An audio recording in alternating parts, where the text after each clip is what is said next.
Welcome back to Saga 3. The warped monsters beyond the light are becoming increasingly aggressive. Despite the victory, the writing is on the wall. That's you.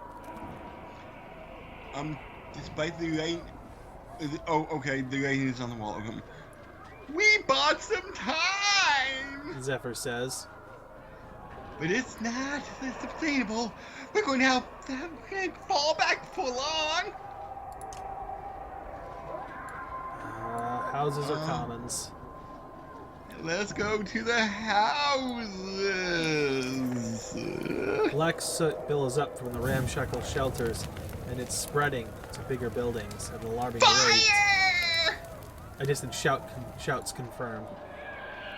Serves him right, you overhear Avaro say, watching from a safe distance. You realize he's talking about Ruga's loyalists, who scramble to save their own things from a fire they probably started.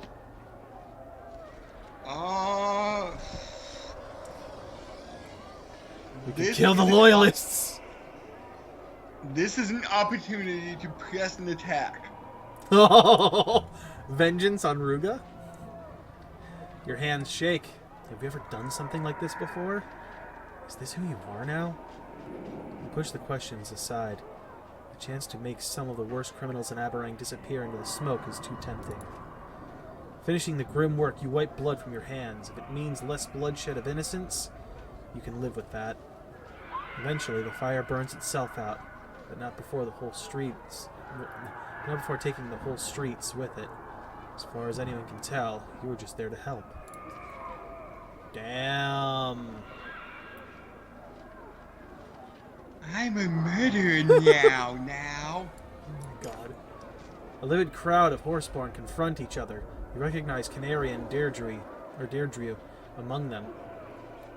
At their hooves lay the victims of the spat. Canary is waving her javelin threateningly.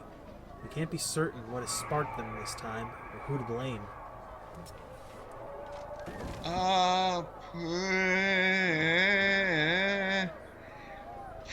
Try to figure out what happened and put it to rest. Conflicting stories remind everyone why they're upset. Canary shouts loudly at Deirdre in her own tongue, who responds with a dagger.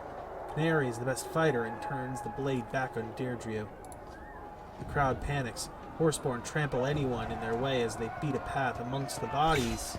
Left in their wake is Deirdre, poisoned by your own blade. You never find out what happened. Great! We lost Deirdre. We bought us a whole day! Oh! Wow! Good job!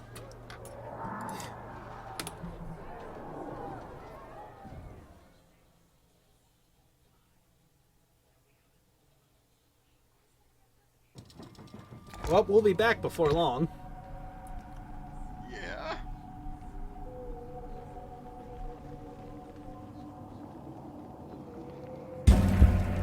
Oh, hey, look! We're almost back at Aberrang. Any of you ever tasted Tistleberry mead? Spar blurts out in the midst of a deep and impressive silence. You're all some grim company lately. I could really go for some Tistleberry right now. Others mumble in agreement, but someone passes around enough strong drink to spread around. Soon they're trying to one-up each other about what they plan to do when they return to Aberrang. Oh.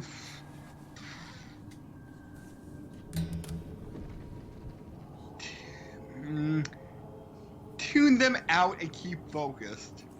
Here's the one thing I will say about the whole Aberrang thing. As long as Canary's alive, it's okay, because Canary's really fucking good. If we were gonna lose one of those two, I'm okay with it being Deirdre. Alright? Sucks we lose another poison user, but still. We invested too much in Canary. Okay, I would say that listen to all these stories would eat up time, so I am going to go with tune them out and keep focused. They go on for a while, spitting bright yarns in dark places. Thankfully, it draws no attention, but it was right to stay vigilant just in case. Okay, so the stories go on regardless. Yep, you just don't get to hear them, apparently. But who knows, maybe you would have gotten caught off guard of her attack. Why is it warmer right here? Back to Aberrang! I guess we'll never know why it's warmer. Because the world's falling apart. Thanks, Rook. Armies have crashed against the steep black cliffs of Aberrang before. As the warp do now, you retreated again, and it was costly. Thousands more dead, but necessary. Banshee wails went on along into the encroaching night, but the black rock walls have never been breached. The Menders tell you. Even with so many slaughtered, space is scarce. Leon nods when you tell him you're going to get some air. Outside the crowded gathering halls. Survivors camp in different clusters atop the black rocks. You wonder how many families sewn upon your banners are just memories now. Then you note how strange the silence sounds. Clans have lost their taste for troublemaking. Even the warped have withdrawn. Maybe you're safe up here. Maybe the Menders are right.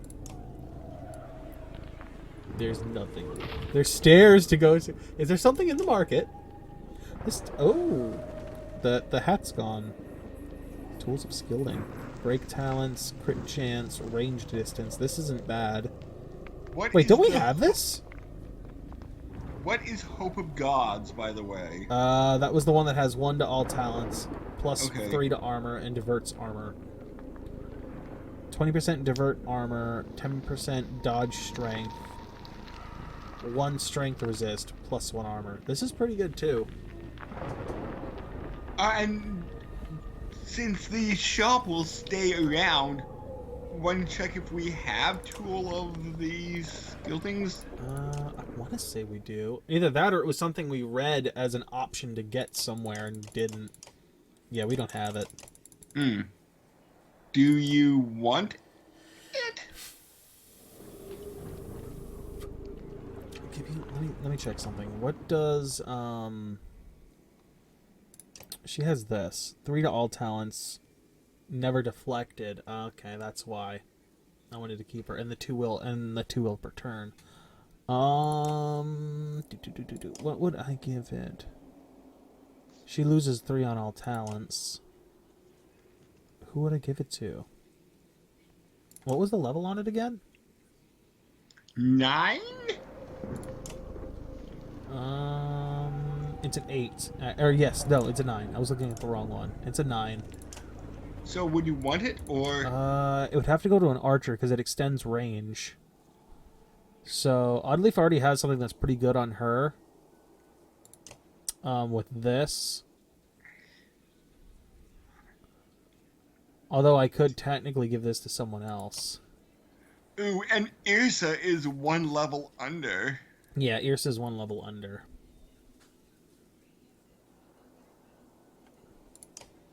Well, one thing's for sure. Ubin gets a level. Yes.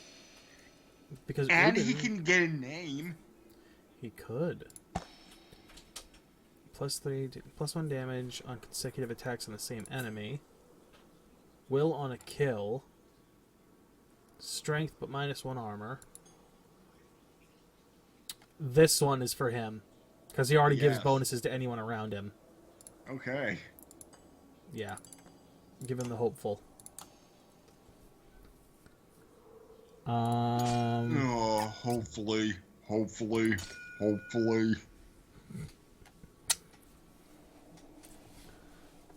Let's give him one of these.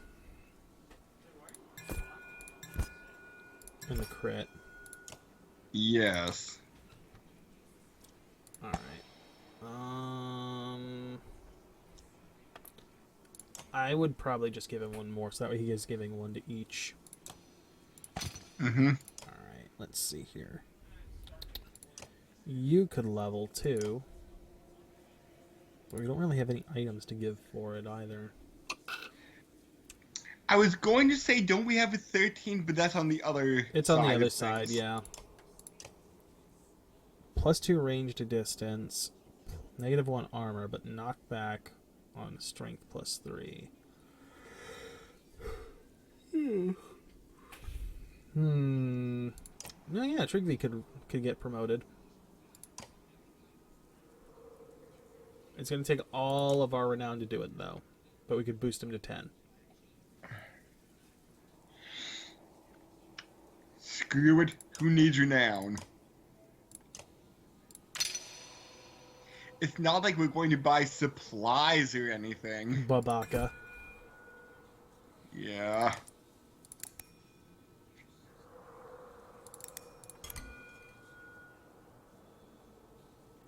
Okay, so yeah, this is the dodge. Okay, that's what I thought.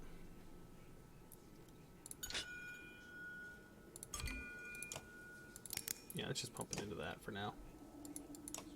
Okie dokie. Onto the stairs, I guess. The fatigue draws you into a stupor. Feels weird to be doing nothing, Leo says, breaking the silence.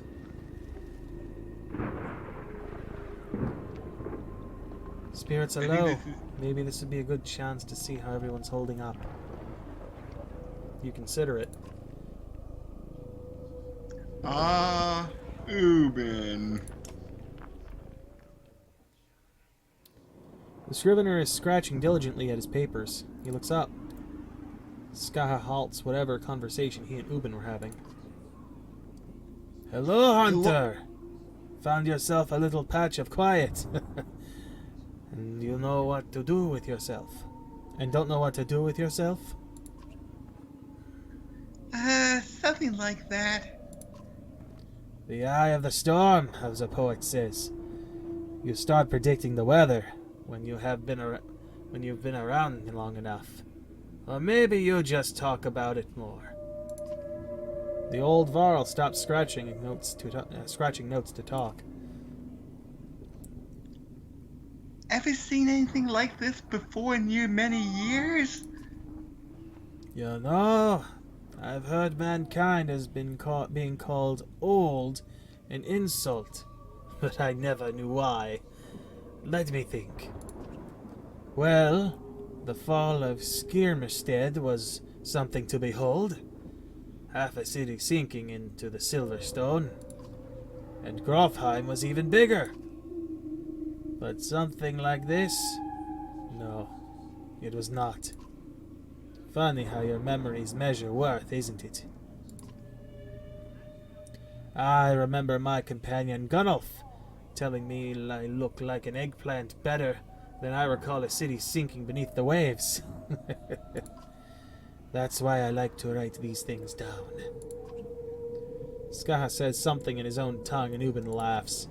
He says I don't look like an eggplant. The old Varl. Yeah, stop scratching. I don't think you look like an eggplant either. I've been always curious for more detail about Dalaland, the Horseboy's homeland. Why don't you ask them yourself? Ubin says a few words to Skaha, who nods. Ubin translates the best he can. I am a trader. I have traveled more than most and never seen the end of our lands. Maybe they are endless. Men have said it is empty, but they are wrong.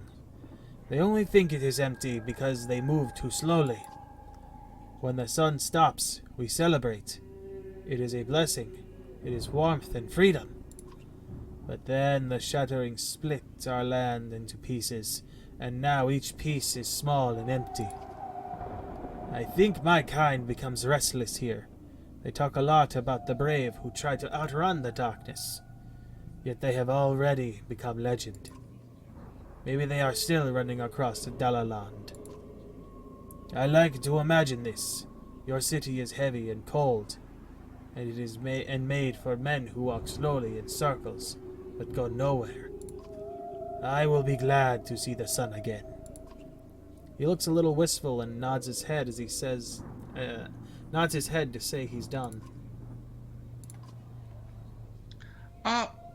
What have you been writing in your book? Oh, this? It's,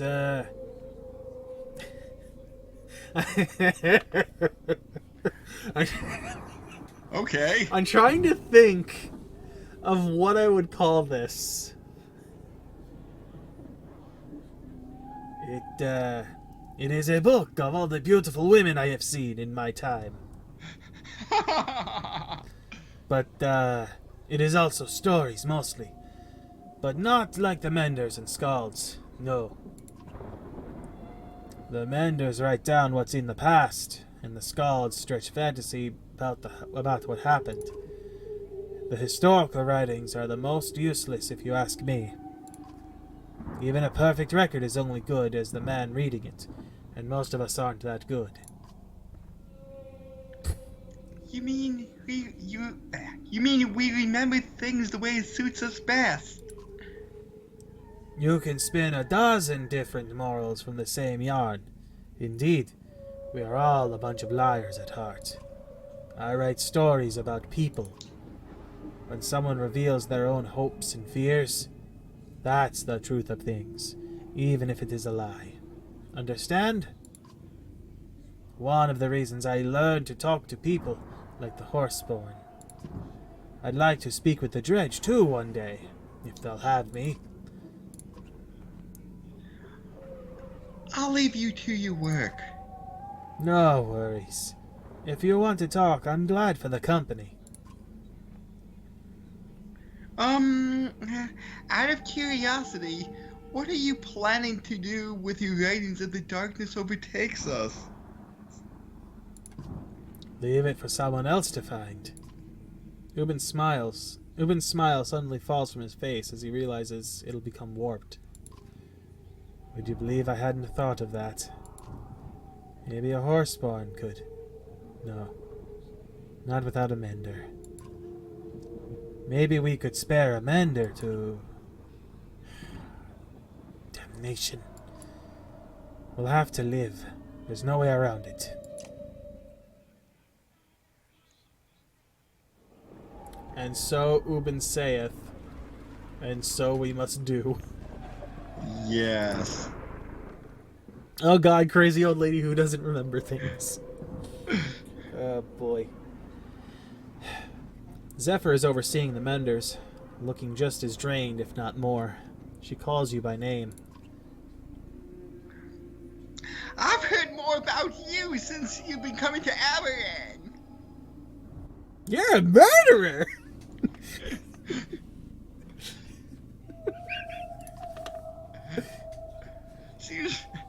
Seems like those people still owe you a great deal, they do. I didn't do it on my own now. Close enough, though. I wish I would have supported you better at the gates, just like I would have supported my third husband if he wasn't such a bastard. What happened to the other two? Close enough, though. Oh, continue? Yeah. Yeah, I thought you clicked, and I'm just like, oh wait, this is the same thing. I also heard you traveled with a vial named Yingvar. That seems like quite a coincidence. At first. You consider what to say. Yingvar? Do you know Ivor? He's well known, especially amongst the Dredge. They say he once slew a slender called Rex, who carried Bella's child. Ruin was Razi's sister. It's my belief that Ruin probably came to Aberang hoping to find Ingvar. In the face of the darkness, they have to send us scattered to the wind, but Ruin wanted revenge, even if it meant killing everyone in the way. Man, she's got a pretty good memory so far. I'm shocked. Are you saying all these people died in the siege was because of Ivor? Ivor? Who's that? And can only imagine why Bella would chase you all the way to Bosagard. I suppose there aren't any secrets anymore. After the Great War, the Volca tried to broker peace with the Dredge, and it succeeded for the most part.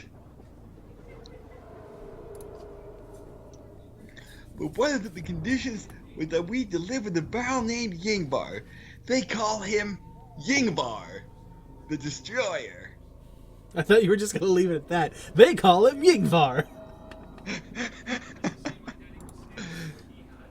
We searched and searched and searched, but we never could find Yingbar. We found the Destroyer, though.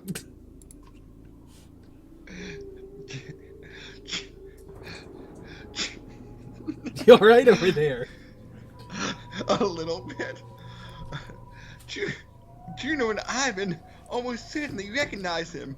Did they ever mention this to you? They never said anything of it. They never said anything about it. And they just happened to take Yingbar to the White Tower. They call him the Destroyer, you know?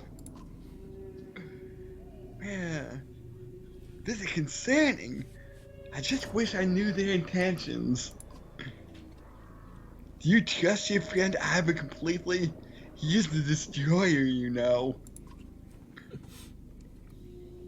Can you ever trust anybody completely now? Not in my experience. All three of my husbands were bastards. But it's better than no hope at all. That's why I said my fourth husband. So, what's your plan now?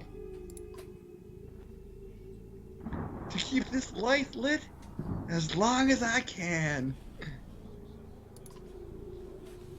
In the early days, the Volca had nearly godlike powers. They spent generations obsessed with immortality. And it's become more diluted over time, of course. Did you know that the Volca raised this black rock plateau we're standing on pulled straight out of the earth? The unnaturally dark rock is made from the same material Dredge used to make their armor. Believe it or not, I think they call it obsidian, but that was long before I was born. Me? I've learned a few tricks, but all I can do now is share the same blind hope that we ever just hold out, that I might meet a fifth husband one day. But wait, you said you had three. What? Is there a fourth? Well, maybe this would be more use to you than me. Volca retrieves an item from the folds of her cloak and hands it to you. Ooh, another clasp. That's really good. How long do you think we have left? Not long now. Make the most of your time. All depends on what Ivy does.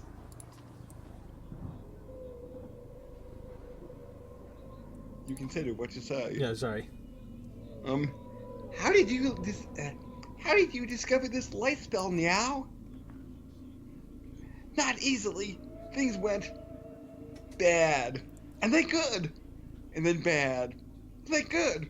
But then things got really bad at Manahar, and I was the only one left in after the aftermath. I spent days trying to think of anything I could use against the darkness, like those first damn husbands of mine. I nearly gave up, but... You know, I'm just imagining her throwing each and every husband at the darkness to, like, make it go away for a second. Just like, as she's running, your turn! Oh, I'm gonna marry you! Your turn! As she's running, like, distracting a bear that's trying to, like, chase you down. I nearly gave up, but what Juno and Ivan must have done, nobody thought it was possible. When you become a Volca, you're forced to take an oath to be as vague and mysterious as possible. I'm sorry, but it was hard to believe. It would be hard for you. I'm sorry, I can't talk anymore. It would be hard to believe if I told you. Try me now. I'm up for anything. I The believe. eldest would heard that.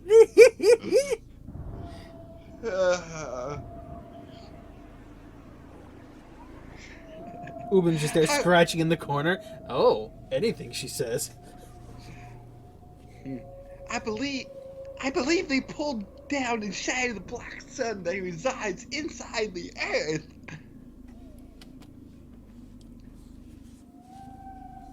Black sun. Okay. I can see your earlier point now. I'll let you focus. I only wish I could have done more. Like marry that sixth husband. I heard about this Rook guy. He sounded really interesting. But I guess you got to him before I did, huh? Oh my god, okay. I think that's it for now. Yeah, so come back and join us more on this crazy adventure that we call Banner Saga 3.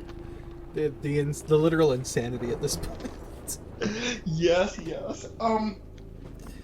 So do you think we'll have unlimited trips back to Aberang? I don't think so.